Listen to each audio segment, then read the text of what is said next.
Pourquoi l'arrivée d'Mbappé et le surplus de grosses individualités au Real Madrid ont tué leur saison? On va voir tout ça dans cette vidéo. Salut à tous, c'est gars, c'est Aziel. Aujourd'hui on se retrouve pour une nouvelle vidéo sur l'actualité du Real Madrid avec comme débat principal dans cette vidéo, on va dire analyse principale dans cette vidéo, où on va discuter un petit peu des individualités du Real Madrid, de l'arrivée de Mbappé et de pourquoi cette saison est autant ratée du côté du Real. Qu'est-ce qui a manqué finalement à ce Real Madrid pour mieux réussir, mieux faire cette saison? On va discuter un petit peu de tout ça, notamment grâce aux déclarations de Thibaut Courtois, parce que oui, je ne sais pas si vous vous rappelez, mais après l'élimination du Real Madrid face à Arsenal en quart de finale de Ligue des Champions, c'était il n'y a pas si longtemps que ça finalement, on a Thibaut Courtois qui est quand même venu en conférence de presse et qui a envoyé des bonnes bastos. Voilà, il a envoyé des bonnes bastos, il a parlé français, tout en quand même... On va dire, il a parlé français sans citer de nom, mais on a tous très bien compris d'où venait à peu près le problème. Et en vrai, on va le voir que Thibaut Courtois, je trouve qu'il a plutôt ciblé les bons soucis du côté du Real. Donc on va discuter un petit peu de tout ça dans cette vidéo, voir aussi d'autres actus, voir aussi les autres déclarations de Thibaut Courtois après l'élimination du Real Madrid en quart de finale de Ligue des Champions. Et ouais, on va discuter de tout ça avant que la vidéo commence. N'hésitez pas à liker, commenter, partager, vous abonner, ça fait toujours plaisir, ça aide pour le développement de la chaîne et nous, on va y aller directement. Et comme d'habitude, je remercie bien évidemment tous ceux qui le font, vous êtes les boss. Et franchement, je vous le rends pas assez, vous êtes vraiment les boss. Donc, Thibaut Courtois. Qu'est-ce qu'il nous a dit notre bon vieux Thibaut, qui on le rappelle hein, est très connu quand même pour que dès qu'il y a défaite ou élimination, Thibaut Courtois il n'est pas connu pour se cacher en conférence de presse. On s'en rappelle notamment en 2018 où après l'élimination face à l'équipe de France, il avait des choses à dire. Et là encore une fois, donc pour cette élimination après le quart de finale face à Arsenal, il a déclaré: nous sommes une équipe, mais parfois j'ai l'impression qu'on joue trop de manière individuelle. Alors ça déjà franchement ça me fait mais tellement rire parce que c'est bizarre mais c'est exactement ce qu'on disait du côté du PSG les années précédentes, mais je comprends pas, non franchement je comprends pas, c'est ce qu'on dit en équipe de France un petit peu, c'est ce qu'on dit, c'est ce qu'on disait du côté du PSG la saison précédente ou les saisons précédentes, et c'est ce qu'on commence à dire maintenant du côté du Real Madrid. Non mais c'est bizarre, mais quel est le dénominateur commun entre tous ces clubs et tous ces contextes?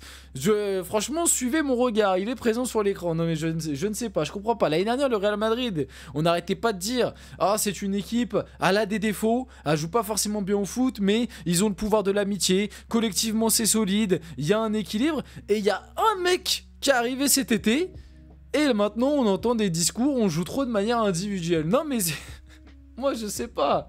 Et après on va m'expliquer mais c'est pas de sa faute. Mais je sais que c'est pas que de sa faute, c'est pas ça que je suis en train de dire. Je suis juste en train de dire que il y a un truc en commun dans tous les contextes où est passé Kylian Mbappé. À chaque fois on fait les mêmes constats finaux. C'est-à-dire qu'à chaque fois, on constate les mêmes choses, on constate les mêmes problèmes, et vous n'allez pas me dire que c'est anodin. C'est quand même bizarre qu'à chaque fois que Mbappé il arrive dans une équipe, cette équipe elle sait plus jouer au foot. Cette équipe elle a plus de cohérence tactique, cette équipe elle a plus d'esprit collectif. Je dis, et encore une fois, je le dis, je le répète, c'est pas que de sa faute parce que c'est pas lui qui a demandé à être là. Enfin, il l'a voulu, mais c'est pas lui qui a décidé de signer. Voilà, c'est Florentino Pérez aussi qui court après Mbappé depuis des années et qui a pris la décision de le signer cet été. C'est pas que de sa faute. C'est pas aussi que de sa faute si Ancelotti, tactiquement, il a jamais réussi. Même si, pour moi, l'effectif est très mal construit. Je vous l'ai toujours dit, cet effectif, honnêtement, Ancelotti, on peut lui reprocher des choses. Hein, mais je pense que tu donnes cet effectif à 99% des coachs, il y en a très peu qui font mieux qu'Ancelotti. Voire quasiment personne. Honnêtement, c'était très compliqué de faire mieux, mais t'aurais peut-être pu faire quelques trucs un petit peu mieux, parce que tu peux jamais être parfait. C'est pas que de sa faute aussi, c'est vrai, si Ancelotti il a peut-être jamais réussi à trouver une formule on va dire plus cohérente et équilibrée. Et donc je le dis, je le répète, Mbappé n'est pas fautif à 100% de tout ce qui se passe du côté du Real Madrid, mais son arrivée a eu un gros impact sur tous les soucis de cette saison. Parce que ça pareil, je le dis, je le répète, et je l'ai dit dans les autres vidéos, mais son arrivée a fait que tu n'as pas pu remplacer Toni Kroos. Parce que Florentino Pérez, il a envoyé toute la quicheta de l'été dernier sur Mbappé.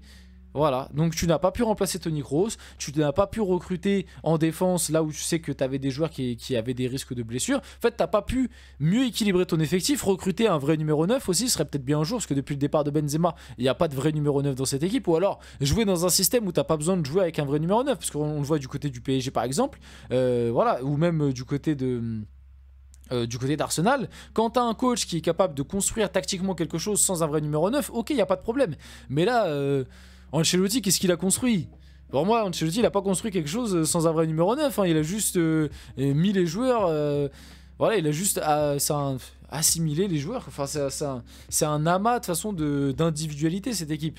Donc ensuite, Thibaut Courtois a dit, après l'élimination du Real Madrid face à Arsenal, quand ils font le pressing à 2 sur Vini et Mbappé, ça fonctionne parfois. Donc déjà, quand ils font le pressing à 2, c'est quand même super rare, parce que Vini aussi, il court pas énormément. On cible beaucoup Mbappé, mais Vini cette année, parce que moi je pense aussi que c'est par rapport à l'arrivée de Mbappé que Vini a cette nouvelle réaction, mais du coup, tu peux aussi en vouloir à Vini cette saison qui fait beaucoup moins les efforts que les années passées.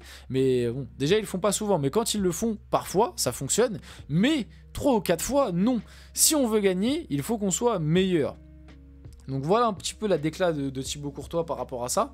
Et encore une fois, hein, c'est un constat que je suis pas le seul à avoir fait. Il y en a plein qui l'ont fait. Et d'ailleurs, c'est un constat que j'ai déjà vu pas mal de fois revenir dans mes commentaires. Mais cette année, le Real Madrid ressemble au PSG des saisons précédentes. Encore une fois, c'est quoi le dénominateur commun de tout ça? Bah voilà, franchement, je sais pas. Je sais pas pourquoi Mbappé, dès qu'il arrive dans un collectif, ça chamboule le collectif de manière négative. Je sais pas pourquoi aussi Mbappé, il a autant de crédit auprès des dirigeants. C'est-à-dire que ce soit Nasser El Khelaifi comme Florentino Pérez, j'ai l'impression que Mbappé, c'est vraiment le protégé, le mec. C'est vraiment, si vous avez la rêve par rapport à One Piece, j'ai l'impression qu'Mbappé, c'est un dragon céleste, quoi. C'est-à-dire le mec, on n'a pas le droit de le toucher. Quand il est dans une équipe, il faut absolument le mettre tout en haut parce que sinon, ça va pas. Donc voilà par rapport à ça. On enchaîne. Alors cette déclaration, elle est terrible. Moi je suis désolé, c'est un terrible désaveu cette déclaration. Thibaut Courtois qui après Real Madrid et Arsenal, on a beaucoup centré, mais on n'avait pas un joueur comme Joselu. Alors déjà, on revient sur le Real Madrid-Arsenal où c'est vrai, et ça c'est quelque chose que je vous avais dit, je m'en rappelle, je l'avais dit dans une vidéo l'été dernier quand Mbappé avait signé, je vous avais dit, les gars, oubliez pas que le Real Madrid c'est une équipe qui joue quand même beaucoup sur les centres et que cette année, t'as aucun joueur de tête devant. Et j'avais dit, à part Bellingham, t'as aucun joueur dans la surface qui est capable de mettre la tête, et le Real Madrid c'est une équipe qui, sur les dernières saisons, s'en est quand même souvent remis à des buts sur des centres et des têtes, notamment je pense à Cristiano Ronaldo, à Benzema et l'année dernière à Rossellou. L'année dernière, face au Bayern, tu marques sur quoi? Sur un centre et une reprise de Rossellou qui est bien placée dans la surface, qui te permet de te qualifier en finale. Et même l'année dernière, je me rappelle, il y a beaucoup de matchs de Liga où Rossellou, il te sauvait des matchs parce qu'il rentrait, il venait claquer une petite tête sur un centre ou un truc comme ça. Le Real Madrid, c'est dans leur ADN depuis des années. C'est une équipe qui centre beaucoup, qui passe beaucoup par les côtés et par les centres. Et cette année, t'as personne, à part Bellingham, qui était capable de squatter la surface et de mettre des têtes. Et ça a eu un impact très négatif sur la saison, parce qu'à des moments, là où t'avais pas ce joueur qui était capable de te claquer une petite tête sur un centre, et bah t'as peut-être perdu des points, ou t'as peut-être perdu du coup des matchs en Ligue des Champions.